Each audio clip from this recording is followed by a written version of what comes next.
زانی کو جو دنیا میں سب سے پہلا عذاب ملتا ہے نا، وہ یہ ملتا ہے کہ اس کو اس گناہ کا چسکا لگ جاتا ہے. وہ زنا کرتا ہے یہ سوچ کے کہ صرف ایک دفعہ کروں گا، لیکن یہ ہمیشہ سوچ سوچ کے کرتا رہتا ہے، اور اسی حال میں اس کی موت آ جاتی ہے.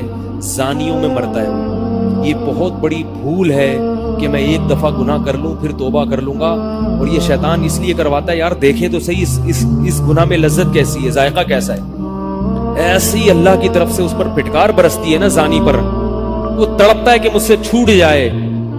کسی کو اللہ توفیق دے دیتے ہیں، لیکن عام طور پر کیا ہوتا ہے، گیا بس. اتنا مشکل ہوتا ہے پھر اس کو اس دلدل سے نکلنا. اللہ کہتے ہیں اب گند میں منہ مارا ہے، گند میں رہو.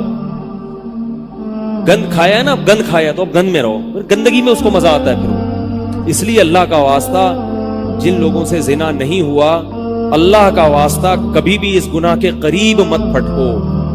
اللہ نے یہ نہیں کہا کہ زنا مت کرو، اللہ نے کہا ولا تقربوا الزنا، زنا کے قریب مت جاؤ. قریب کیسے قریب جاتا ہے انسان؟ آپ کے گھر میں کوئی رشتہ دار جوان لڑکی آ گئی ہے یونیورسٹی کی، کالج کی، آپ گھر سے باہر نکل جاؤ.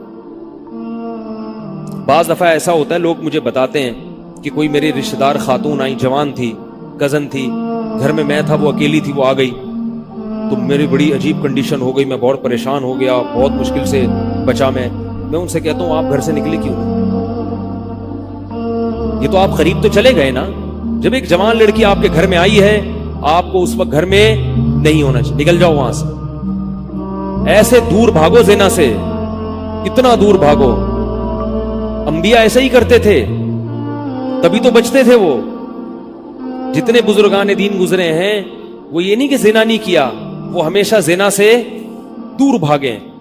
ہمارے استاذ نے ایک واقعہ سنایا تھا ہمیں، کتابوں میں یہ واقعہ لکھا ہے کہ ایک طالب علم تھا، پرانے وقتوں کی بات ہے، رات کو مسجد میں چراغ لے کے مطالعہ کر رہا تھا. پہلے زمانے میں لائٹ وائٹ تو نہیں ہوتی تھی، گاڑیوں کے سفر نہیں تھے، اونٹوں کے سفر تھے، تو مسافر لوگ بعض دفعہ آ کے مسجدوں میں ٹھہرتے تھے.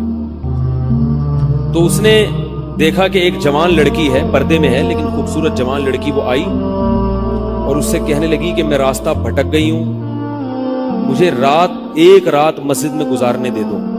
واقعی یعنی صحیح تھی، وہ اسی طرح ہوا تو کہیں بھٹک گئی تھی. شہر میں بھی بعض دفعہ لوگ بھول جاتے تھے نا کہ راستہ بھٹک جاتے تھے. اب یہ پریشان تھا کہ میں اس کو رات کو اگر پناہ دیتا ہوں تو مجھے شیطان برگلائے گا، اور اس لڑکی کو اگر میں پناہ نہیں دیتا تو یہ کہاں جائے گی رات کو، کوئی اور اس کی عزت سے کھیلے گا. تو اس نے بہرحال اس کو ٹھکانہ دے دیا، اس کو کہا کہ آپ ادھر اس طرف جا کے سو جائیں. نتیجہ کیا نکلا ہے کہ وہ لڑکی اس کو دیکھ رہی تھی کرتا کیا ہے، اس کو بھی اپنی عزت کا ڈر تھا نا کہ کہیں یہ دست درازی نہ کرے. تو یہ نوجوان جس چراغ میں مطالعہ کر رہا تھا، مطالعہ کرتے کرتے اس کی آگ میں اپنی انگلی لے کے جاتا اور اس کو جلاتا. جیسے ہی وہ جلنے لگتی تو اس انگلی کو واپس کھینچ لے، ایک دم تپش آگ لگتی نا، واپس کھینچتا. پھر تھوڑی دیر بعد یہ انگلی اس میں لے کے جاتا، پھر واپس کھینچتا. پوری رات یہ کرتا رہا ہے اور اپنی انگلی کو جلاتا رہا ہے. صبح جیسے ہی ہوئی ہے، اس نے فوراً، صبح صادق ہوئی نا فجر کی اذان کے بعد، اس نے فوراً اس لڑکی سے کہا یہاں سے چلی جاؤ، یہاں سے فوراً چلی جاؤ. اس نے کہا اللہ کی قسم اس وقت تک نہیں جاؤں گی جب تک تم یہ معاجرہ نہیں بتاؤ گے، یہ رات تم نے کیا ہے.